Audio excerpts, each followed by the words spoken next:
Hi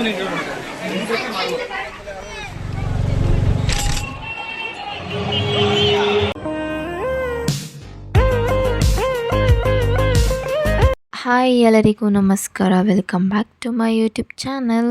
so finally ಇವತ್ತು ನಾವು ಮಂತ್ರಾಲಯಕ್ಕೆ ಹೋಗ್ತಾ ಇದ್ದೀವಿ. ತುಂಬ ದಿವಸದಿಂದ ಅಂದ್ಕೊಂಡಿದ್ವಿ ಹೋಗಬೇಕು ಅಂತ. ವಿತೌಟ್ ಟಿಕೆಟ್ ಬುಕ್ಕಿಂಗ್ ಹೇಗೆ ಹೋಗ್ಬೋದು ಅಂತ ಈ ವ್ಲಾಗಲ್ಲಿ ನಾನು ನಿಮಗೆ ತೋರಿಸ್ಕೊಡ್ತೀನಿ. ಸೊ ಈ ವ್ಲಾಗ್ ನಿಮ್ಮೆಲ್ಲರಿಗೂ ಇಷ್ಟ ಆಗಿದ್ದರೆ ಲೈಕ್ ಮಾಡಿ, ಶೇರ್ ಮಾಡಿ, ಕಮೆಂಟ್ ಮಾಡಿ, ಸಬ್ಸ್ಕ್ರೈಬ್ ಮಾಡೋದು ಮಾತ್ರ ಮರೆಯಬೇಡಿ.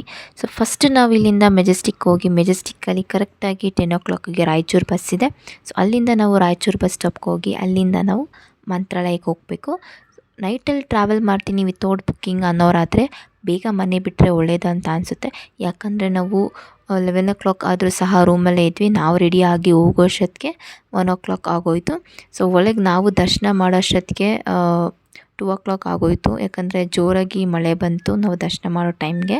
ಸೊ ಬೇಗ ದರ್ಶನ ಆಗೋಯಿತು ಅಂತ ಹೇಳ್ಬೋದು. ಮತ್ತು ನಮ್ಮದೇ ಲಾಸ್ಟ್ ದರ್ಶನ ಅಂತ ಹೇಳ್ಬೋದು. ಸೊ ಇನ್ನೂ ಸ್ವಲ್ಪ ಲೇಟಾಗಿ ಬಂದಿದ್ರೆ ಅದು ಕೂಡ ಸಿಗ್ತಿರ್ಲಿಲ್ಲ. ನಾವು ದರ್ಶನ ಮಾಡಿಕೊಂಡು ಆಚೆ ಬರೋಷ್ಟೊತ್ತಿಗೆ ಪ್ರಸಾದ ಟೈಮಿಂಗ್ಸು ಕೂಡ ಕ್ಲೋಸ್ ಆಗೋಗಿತ್ತು. ಏನು ಮಾಡೋಕ್ಕಾಗಲ್ಲ ಅಂತ ನಾವು ಅಲ್ಲೇ ಹೋಟ್ಲಲ್ಲಿ ತಿಂದ್ಕೊಂಡು ಅಲ್ಲಿಂದ ನಾವು 5 ಪ್ಲೇಸಸ್ನ ವಿಸಿಟ್ ಮಾಡ್ತೀವಿ. ಸೊ ಅದಕ್ಕೆ ಅಂತ ಇರ್ತಾರೆ ಆಟೋದವರು, ಅವ್ರಿಗೆ ಕರ್ಕೊಂಡೋಗಿ ಕರ್ಕೊಬಂದು ಬಿಡ್ತಾರೆ. ಸೊ 150 ಚಾರ್ಜಸ್ ಆಗುತ್ತೆ ಒಬ್ಬರಿಗೆ. 30 ಕಿಲೋಮೀಟರ್ಸ್ ಒಳಗಿರೋಂಥ ಪ್ಲೇಸಸ್ನ ಇವರು ಕವರ್ ಮಾಡ್ತಾರೆ. ಸೊ ಫಸ್ಟ್ ನಾವು ಬಂದಿದ್ದು ಅಭಯ ಆಂಜನೇಯ ಟೆಂಪಲ್ಗೆ. ಸೊ ಅಲ್ಲಿಂದ ನಾವು ಏಕಾಶಿಲಾ ಬೃಂದಾವನಕ್ಕೆ ಬಂದ್ವಿ. ಸೊ ರಾಯರು ಇಂದಿನ 400 ವರ್ಷಗಳ ಹಿಂದೆ ಇಲ್ಲಿ ತುಂಗಭದ್ರಾ ನದಿ ಪಕ್ಕದಲ್ಲಿ ಹೋಮ ಹವನ ತಪಸ್ಸು ಮಾಡ್ತಿದ್ದಂಥ ಜಾಗ ಅಂತ ಹೇಳ್ಬೋದು. ಮತ್ತು ಮೂಲ ಮಂತ್ರವಾದ ಪೂಜಯ ರಾಘವೇಂದ್ರ ಏನಿದೆ ಈ ಮಂತ್ರ ಇಲ್ಲಿಂದನೇ ಹುಟ್ಟಿದ್ದು ಅಂತ ಹೇಳ್ತಾರೆ. ಅಲ್ಲಿಂದ ನಾವು ಬಿಚ್ಚಲಮ್ಮ ದೇವಸ್ಥಾನಕ್ಕೆ ಬಂದ್ವಿ. ಬಿಚ್ಚಾಲೆಯಲ್ಲೇ ಏಕಶಿಲಾ ಬೃಂದಾವನ ಕೂಡ ಇದೆ, ಹಾಗೂ ಅಪ್ಪಣ್ಣಾಚಾರ್ಯರ ಮನೆ ಕೂಡ ಇದೆ. ಸೊ ಅಪ್ಪಣ್ಣಾಚಾರ್ಯರ ಮನೆಯಲ್ಲೇ ರಾಯರು ವಿಶ್ರಾಂತಿ ಪಡಿತಾ ಇದ್ರು ಅಂತ ಹೇಳ್ಬೋದು. ಇದು ರಾಯರ ವಿಶ್ರಾಂತಿ ಪಡೆಯುವಂಥ ಸ್ಥಳ. ಮತ್ತು ಮಳೆ ಸ್ಟಾರ್ಟ್ ಆಯಿತು. ಸೊ ಅಲ್ಲೇ ಸ್ವಲ್ಪ ಹೊತ್ತು ಕೂತ್ಕೊಂಡು ನಾನು ಹಿಂದೆ ಕೂರೋಕ್ಕಾಗ್ದೇ ಮತ್ತು ನಾನು ಡ್ರೈವರ್ ಪಕ್ಕದಲ್ಲಿ ಬಂದು ಕೂತ್ಕೊಂಡೆ. ಸೊ ಮಳೆ ಫುಲ್ ಬರ್ತಿತ್ತು, ಹಿಂದೆ ಕೂರೋಕ್ಕಾಗಲ್ಲ, ಫುಲ್ಲು ಸ್ಯಾರಿ ಹಾಕ್ಕೊಂಡಿದ್ದಕ್ಕೆ ಜಾರ್ತಿದ್ದೆ. ಸೊ ಅದಕ್ಕೆ ಡ್ರೈವರ್ ಪಕ್ಕದಲ್ಲಿ ಕೂತ್ಕೊಂಡೆ. ಅಲ್ಲಿಂದ ನಾವು ಪಂಚಮುಖಿ ಆಂಜನೇಯ ಟೆಂಪಲ್ಗೆ ಬಂದ್ವಿ. ಈ ಪಂಚಮುಖಿ ಆಂಜನೇಯ ಟೆಂಪಲ್ ಹತ್ತಿರ ಇರುವಂಥ ಗುಹೆಯಲ್ಲಿ ರಾಯರು 12 ವರ್ಷ ತಪಸ್ಸು ಮಾಡ್ತಾ ಇದ್ರಂತೆ. ಸೊ ಆದ್ದರಿಂದ ರಾಯರಿಗೆ ಪಂಚಮುಖಿ ಆಂಜನೇಯ ಪ್ರತ್ಯಕ್ಷವಾಗಿ ಕಾಣಿಸ್ಕೊಂಡಿದ್ರಂತೆ. ಸೊ ವಿಡಿಯೋ ಮಾಡೋ ಹಾಗಿರಲಿಲ್ಲ ಒಳಗೆ. ಸೊ ಅದಕ್ಕೆ ನಾನು ಔಟ್ಸೈಡ್ ಇರುವಂಥ ಕ್ಲಿಪ್ಪಿಂಗ್ಸನ್ನ ನಾನು ನಿಮಗೆ ಶೇರ್ ಮಾಡ್ತಾಯಿದ್ದೀನಿ.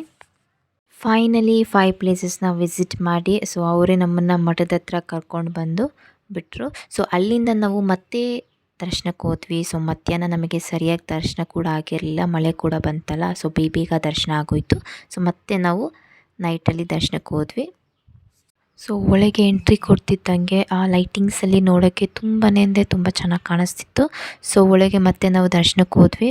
ದರ್ಶನ ಎಲ್ಲ ಆದಮೇಲೆ ನಾವು ಇಲ್ಲಿ 4 ತೇರನ್ನ ನೋಡ್ಬೋದು.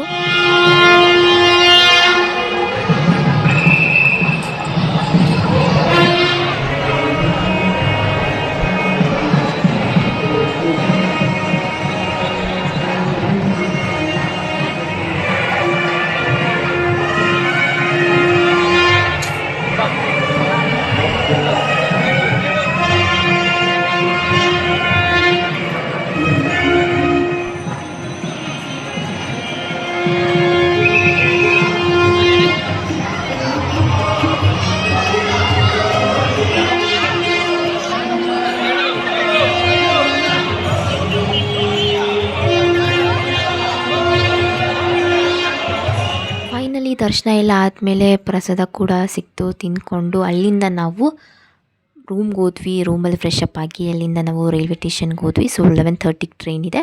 ಸೊ ಮಾರ್ನಿಂಗ್ 8 o'clockಗೆ ರೀಚ್ ಆಗ್ತೀವಿ. ಸೊ ಈ ವ್ಲಾಗ್ ನಿಮ್ಮೆಲ್ಲರಿಗೂ ಇಷ್ಟ ಆಗಿದ್ದರೆ ಲೈಕ್ ಮಾಡಿ, ಶೇರ್ ಮಾಡಿ, ಕಮೆಂಟ್ ಮಾಡಿ, ಸಬ್ಸ್ಕ್ರೈಬ್ ಮಾಡೋದು ಮಾತ್ರ ಮರಿಬೇಡಿ. So thank you for watching. Bye, ಮತ್ತೆ ಸಿಗುವ.